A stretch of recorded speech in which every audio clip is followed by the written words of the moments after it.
그때는 2009년 10월 10일 새벽 4시 45분 119로요. 다급한 신고 전화가 걸려옵니다. 여기 불 났어요, 불! 그 펑 하는 소리와 함께 눌러서 나와봤더니 반지하 집에 불이 난 것 같아요. 빨리 좀 와주세요, 빨리! 어이구, 인명피해가 상당히 걱정이 되는데 다친 사람은 없었어요? 신고가 들어온 곳은 다세대 주택이었는데요.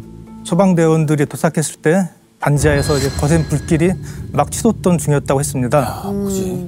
반지하층엔 2가구가 살고 있는데 다행히 화재가 난 집에만 불길이 있고 옆집까지는 불이 붙지 않은 상황이었다고 하더라고요. 그래서 소방대원들이 급히 장비를 챙겨 불이 난 집으로 내려갔는데 한 중년 여성이 바지에 불이 붙은 채 현관문을 빠져나오고 있었다고 합니다. 어머. 사람이 있었네요. 그러니까 불이 났던 그 집에 있던 여성분이 바지에 불이 붙은 거 아니에요? 새벽 시간에 불이 나서 필사적으로 탈출하는 모양이네요. 네. 그러면 혼자 사는 분이었나요? 안타깝게도 가족이 있었습니다. 겨우 이제 의식을 붙잡고 있던 여성이 소방대원에게 아주 힘겨운 목소리로 집안에 딸이 있으니 구해달라는 말을 남기고 그 자리에서 쓰러졌다고 했습니다. 화재 진압과 동시에 방에 있던 딸을 구조했는데 심하게 화상을 입고 완전히 의식을 잃은 상태였다고 합니다. 아이고. 두 모녀는 바로 병원으로 이송됐고요. 모녀가 집에 있다가 변을 당했구나. 그랬네요. 본인도 되게 다급한 상황인데 딸을 구해달라고 얘기를 하고 이제 쓰러지신 것 같아요. 아니 대체 그 새벽에 얼마나 불이 크게 났던 겁니까? 모두가 잠든 새벽 순식간에 번진 불은요. 반지하 집 하나를 통째로 집어삼키고 말았습니다. 저 입구인데요. 저기 지금 소방관이 누군가를 사람이에요? 계단을 통해서 지금 데리고 나오는 영상 같은데요? 어우, 싹 다 탔네. 와. 아이고. 거실 주방 뭐 완전 다 새카맣게 탔는데? 출동한 지 15분 만에 불을 모두 진화해서 다행히 옆집이나 위층까지 피해가 가진 않았는데요. 보시다시피 주방에 있는 거실 쪽에서 불길이 치솟아서 모녀가 깨어 있었다고 해도 현관으로 대피가 쉽지 않은 상황이었을 것으로 추정됐습니다. 화재 원인은 나왔습니까? 불이 진화된 후에 곧바로 현장 감식을 하기 위해서 형사님이 과수팀과 함께 집에 들어갔는데요. 거실에 들어간 순간 이 사건은 단순 화재가 아닌 강력 사건임을 직감했다고 합니다. 어머.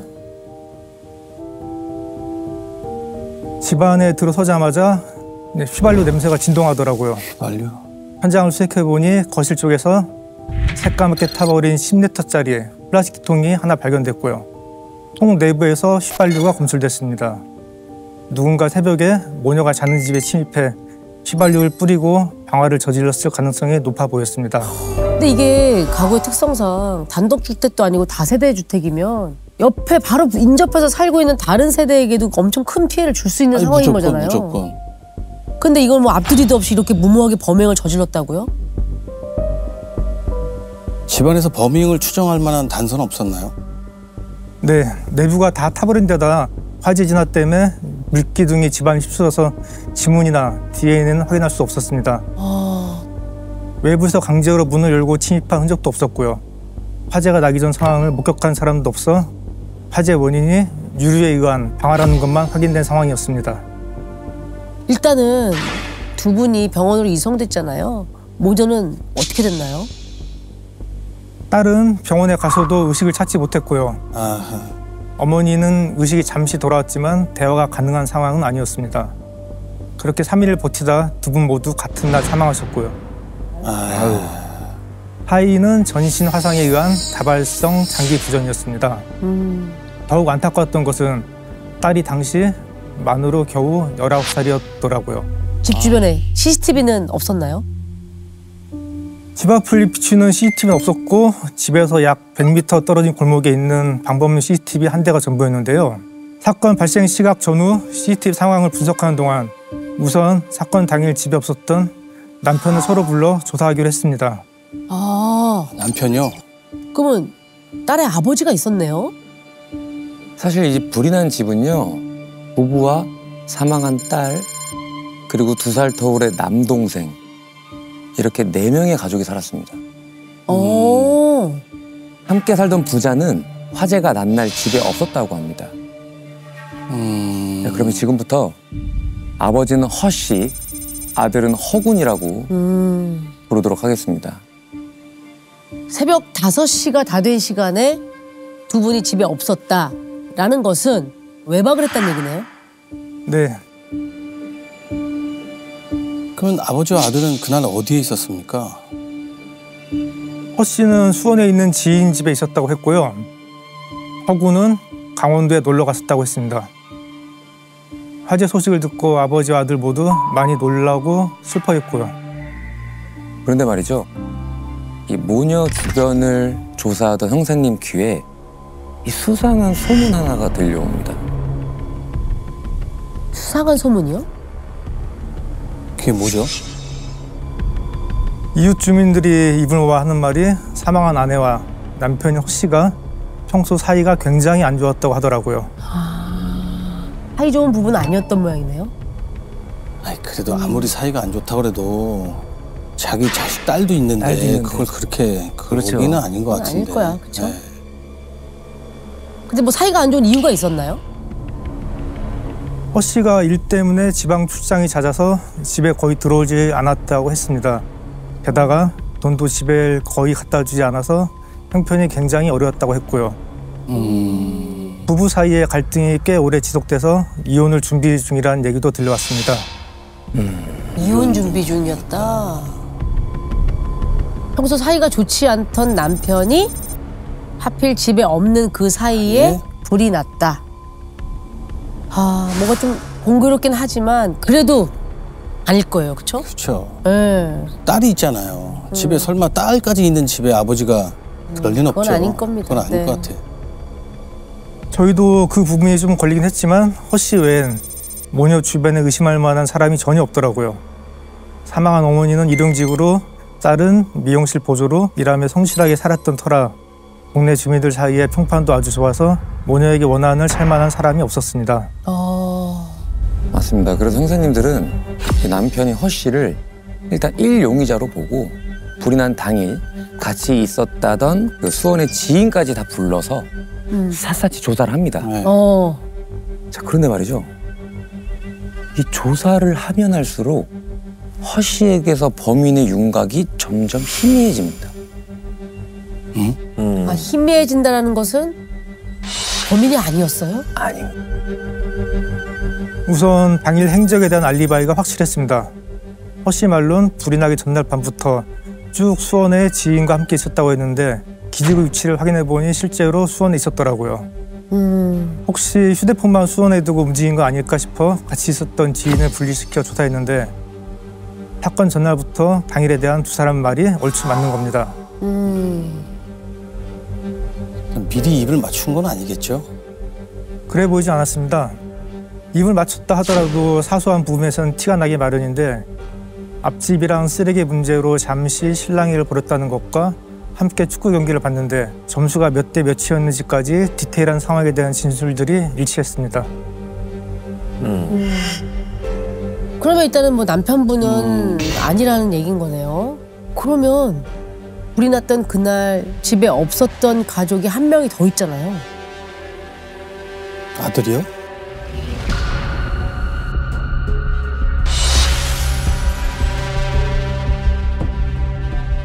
아들 허군도 알리바이는 확실했습니다. 사건 전날 주말을 맞아 친구와 함께 1박 2일로 여행을 간 게 확인됐습니다. 불이 나기 3시간 전인 새벽 2시쯤엔 당시 한창 유행하던 미니홈피에 친구와 함께 여행지에서 찍은 사진을 올리기도 했고요. 그날 친구랑 간 숙소도 확인해봤는데 강원도에 있었던 게 모두 확인됐습니다. 그러면 주변 사람들이 몰랐던 피해자의 원한 관계 이런 게 있었던 걸까요? 그러니까요. 아니 혹시 아까 그 집에서 한 100m 떨어진 곳에 CCTV가 하나 있었잖아요. 거기에 잡힌 건 없었나요? 신고가 들어온 지 정확히 3분이 지난 새벽 4시 48분에 CCTV에 누군가가 나타나긴 합니다. 아, 그래요? 3분 뒤네요? 네. 근데 대체 이 사람은 왜 그 시간에 이러고 돌아다닌 걸까요? 자전거 탄 사람 아니에요? 야, 자전거 타고 지나가는 사람인데.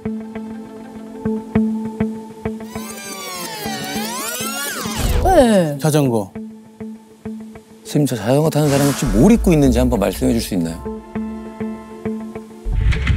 반팔 티 같고. 면티, 반팔 면티? 반팔 면티. 밑에는 반바지야? 뭐야, 반바지 맨발이? 같은데. 네. 맨발인가? 근데 10월이면은 반팔을 입어도 반바지는 잘 안 입을 텐데. 쌀쌀했을 텐데. 그냥 집에 있다가 급하게 뭐 잠도 안 와서 바람 쐬러 자전거 네. 타러 나온 그런 느낌처럼. 운동 삼아 나올 수도 보이거든요. 있죠. 근데 뭔가 수상한 사람이라면 얼굴을 가렸겠죠.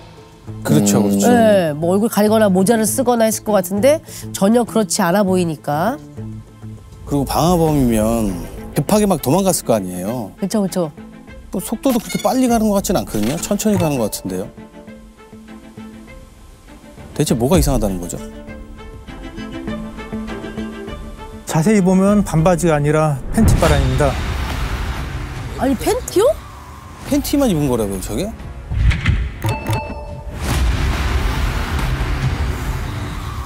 그건 이상한데? 팬티만 입고 자전거 타고 돌아다녀요? 또 노출증 있는 거야, 뭐야? 선생님은 이 CCTV 화면을 보자마자 사고 당일에 있었던 일이 번쩍하고 떠오릅니다. 사고 당일에 있었던 일이요? 사건 당일 이웃 주민 중 한 분이 근처 골목에서 이상한 걸 주웠다며 소방대원에게 건네준 게 있었는데요. 불에 탄 패딩 점퍼와 운동복 바지에 슬리퍼였습니다. 아무래도 범인이 방화를 저지를 때 불에 탄 자신의 옷을 인근에 버리고 간 것 같더라고요. 당일에 바로 국과수에 보내 감식을 맡겨둔 상황이었고요. 야, 불에 탄 옷이 인근에 떨어져 있었다?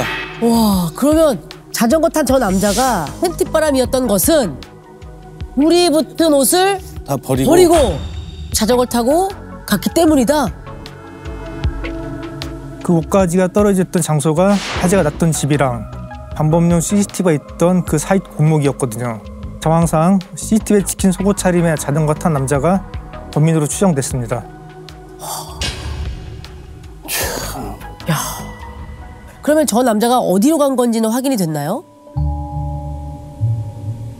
주변에 다른 CCTV가 없어서 이후 동선을 찾을 수가 없었습니다. 목격자도 없었고요. 아, 야, 저것만 봐서는 남자인 것밖에 모르겠는데요. 나이대도 사실 모르는 거예요. 네. 혹시 국가수에 맡긴 옷에서는 뭐 나온 게 없었습니까? DNA도 그리고 신원을 특정할 만한 단서도 아무것도 나오지 않았습니다. 만약에 그게 범인 거라면 뭘 남기고 버렸겠냐고요. 패딩 점퍼와 바지가 오른쪽만 탄 걸로 봐서 범인이 오른손잡이로 추정됐고요. 사건 현장에서 발견된 동일한 유리 물질이 검출된 것 말고는 확인된 게 없었습니다.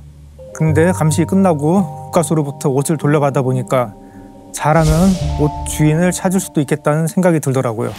저는 보자마자 알았거든요. 그래요? 한눈에 봐도 누가 이런 옷을 입고 다녔을지 감이 오실 거라고 생각이 드는데요. 그래요?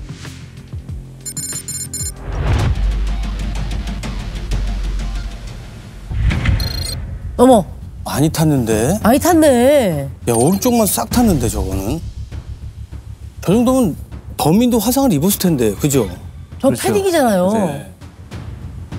근데 저 옷을 보고 뭔가 딱 범인이 대충 어떤 모습이었을지 알 수 있었다고 했는데 저 훼손되기 전에 새 옷을 보면 아시겠습니까? 아 이거 한때 10대 사이에서 엄청 났죠, 유행했던 엄청 났죠. 엄청나게 유행했죠. 그 브레이커. 네. 뭐 부모님들의 등골을 뺀다 그래서 불렸던 잠바거든요. 맞아요. 10대들 사이에선 굉장히 열풍적이었죠. 네. 맞습니다.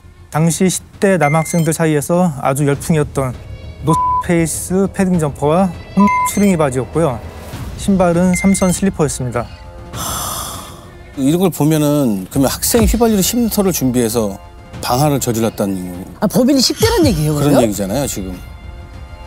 10대? 방화범? 아, 이건 너무 충격적인데. 아니, 그리고 에이, 설마 10대가 그러게요. 설마. 근데 그 당시에 저런 스타일을 입고 지구대나 경찰서를 드나든 애들이 좀 많았습니다. 그래서 동네를 돌면서 저렇게 입고 다니는 애들 중에 최근에 화상 입은 애는 없는지 탐문을 시작하고 전단지까지 배포를 했죠. 근데 10대가 저렇게 원한을 가질 만한 일이 있을까? 그러니까요. 생각이 들어요. 만약에 범인이 10대에 있는 남학생이라면 사망한 딸도 10대였고요. 그 남동생도 10대이기 때문에 뭔가 그 자녀들과 연관이 있는 게 아닌가라는 생각이 들긴 합니다만. 혹시 그 집 아들을 노리고 범행을 저지른 거였다면 이건 더 비극인데요. 혹시 나타났나요? 이 옷에 대한 아는 사람이? 전단지를 배포한 지 일주일째가 됐습니다. 인근 지구대에서 경범죄로 조사를 받던 한 남학생이 생각지도 못한 얘기를 꺼냅니다. 응? 어? 아저씨, 저 전단지에 저건 뭐예요? 저 옷 제가 입고 다니던 건데? 자기가 범인이라고 자백을 한 게 되는 건데? 하는 게 되는 꼴인데? 아니었습니다. 그 학생을 서로 불러서 물어봤더니 같이 어울려 다니는 동네 친구들끼리 돌려 입던 옷이라고 했습니다. 아이들끼리 돌려 입던 옷이었어요. 10월 초엔 본인이 입고 있었다고 했고요. 한 일주일 정도 입다가 또 다른 친구한테 옷을 넘겼었다고 했습니다. 그게 10월 8일이었다고 했고요. 왼쪽 어깨 쪽이 살짝 찢어져 있었다고 했는데 실제 불에 탄 옷도 왼쪽 어깨 부분이 찢어져 있었습니다. 아, 그래서 알아봤구나. 그러니까 딱. 10월 8일에 넘긴 거면 화재 사건 이틀 전이네요. 그렇죠. 화재가 10월 10일 날 네. 일어났으니까. 근데 어떻게 날짜를 정확하게 기억을 하고 있을까요? 오토바이 날치기 하다 걸려서 유치장에 같이 들어갔던 친구였는데 유치장에서 나오는 날 그 친구한테 패딩을 벗어줬다고 했습니다. 그래서 날짜를 정확히 기억하고 있었고요. 다음 날 친구들이랑 다 같이 사진도 찍었다며 보여줬는데 같이 유치장 갔었던 친구가 빨간색 패딩 입고 있었습니다. 오토바이 날치기를 하다가 유치장에 그러니까 얘기를 들어보니까 동네에서 좀 사고 좀 치고 다니는 그런 친구들 있잖아요. 네네. 그런 무리였을 것 같은데. 야, 그럼 10월 9일에도 저 옷을 입고 있었던 거네요. 이러면 일단 유력해지는데 네. 인적 사항은 확인이 됐나요? 어디에 있었어요? 화재 사건 당일 10월 10일 불에 탄 빨강색 패딩을 버리고 도주한 것으로 추정되는 이 학생을 지금부터 양군이라고 부르도록 하겠습니다. 양군은 당시에 만 15세였습니다. 15세요? 어디에 있는지 확인해 봤더니 또 다른 퍽치기 사건으로 당시에 구치소에 수감 중이었다고 합니다. 퍽치기 사건? 아유, 15살이? 날치기에 퍽치기에. 아유. 15살이면 야, 이건 너무... 바로 만나러 가셨겠네요. 네, 양군을 접견하자마자 옷부터 벗어보라고 했습니다. 그렇죠, 그렇죠. 화상 자국이 있는지 확인해 봐야 되니까. 그렇죠, 그렇죠. 오른쪽 팔다리에 화상을 크게 입었더라고요. 아, 당시 불이 많이 붙었었는지 화재가 난 지 한 달이 다 된 시점이었는데 진물이 나고 있었습니다. 범행은 인정했나요? 자기가 방화를 저지른 게 맞다고 순순히 자백하더라고요. 근데 양군의 입에서 믿기 힘든 얘기가 터져나오기 시작합니다. 어? 왜요, 왜, 뭐예요? 저는 시키는 대로만 했습니다. 집에 불 지르라고 불 안 지르면 가만 안 두겠다고요. 그 집 사는 형이 저한테 시킨 거예요. 과연 이게 다 양군이 악랄하게 만들어낸 거짓말인지 아니면 뭐 참혹한 진실이 있을지 양군의 이야기를 더 들어보시겠습니다.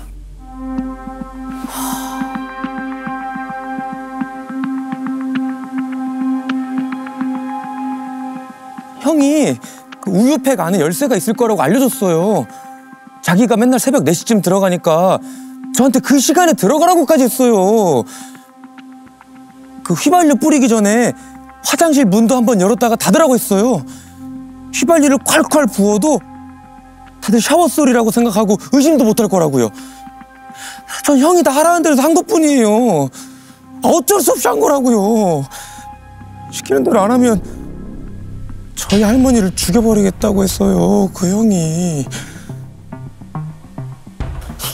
와, 이거 근데 되게 구체적인데, 사실. 그래서 오히려 한편으로는 너무 믿기 힘든 지어낸 얘기가 아닐까 싶기도 하거든요. 아니, 그러니까요. 심지어 샤워 물소리처럼 뭘 그걸 해라. 들리기 위해서 콸콸 부어도 된다고 동선 뭐 이 집 키도 있고 시간까지. 네. 그리고 가장 중요한 집 열쇠가 어디 있는지 알려주고. 아, 그러니까요. 이 말 다 사실일까요? 저도 처음엔 믿기 어려웠는데 조사를 하면 할수록 양군이 거짓말을 하고 있는 것 같지는 않더라고요. 양군은 허군이 시킨 그대로 우유 주머니에 있던 열쇠로 문을 열고 들어가 거실에 휘발유를 붓고 라이터로 불을 붙였다고 했고요. 휘발유를 담았던 통은 커피 노점에서, 휘발유는 길가에 서 있던 오토바이에서 기름 호스로 빼내 훔쳤다고 했습니다. 라이터를 켠 순간 온몸에 불이 붙어서 나오는 길에 옷을 버리고 도주했다고도 했고요.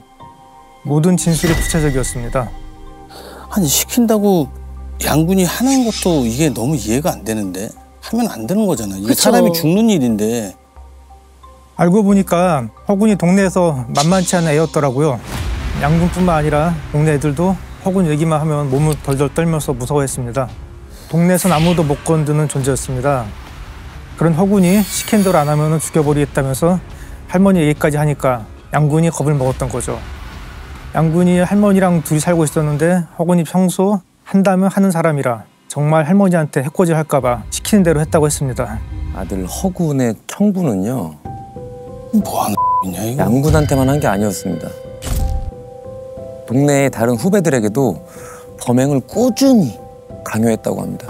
본격적으로 조사를 시작하니까 그동안 허군에 대해 입을 열지 않던 애들이 하나둘 고백하기 시작했는데요. 양군에게 한 것처럼 자기 집에 불을 질러달라는 얘기를 동네 몇몇 후배들한테도 했더라고요.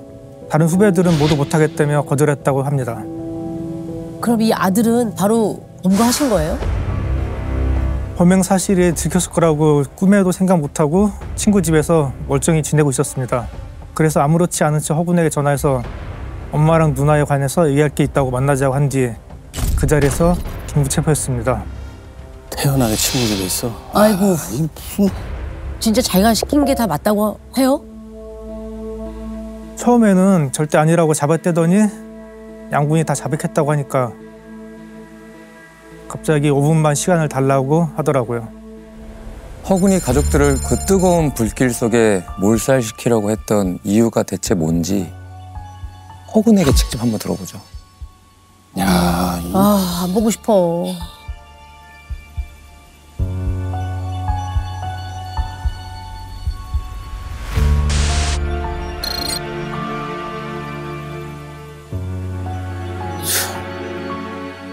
처음엔 장난을 하다가 이제 계속 얘기하다 보니까 정말로 죽어도 혼자 살 수 있을 것만 같았고, 그냥 평상시에도 보험금 얘기를 많이 했고 후배한테도 그냥 보험금은 장난으로 얘기하는 거지.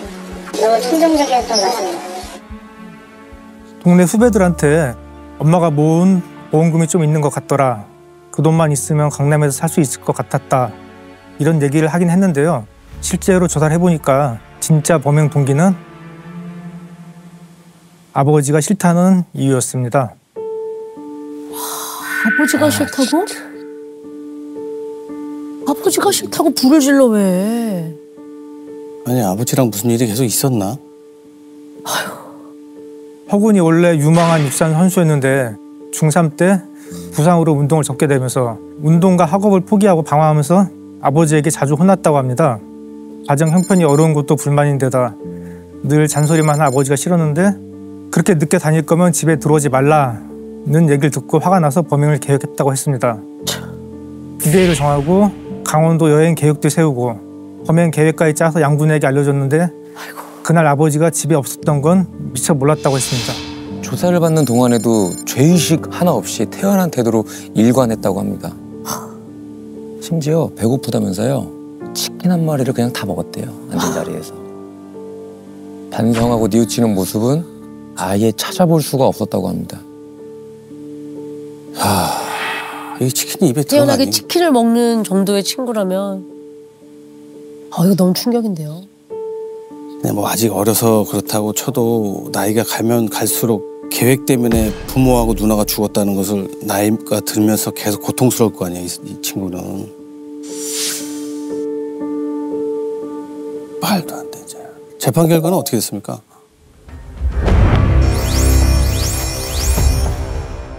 양구는 징역 13년을 선고받았고요.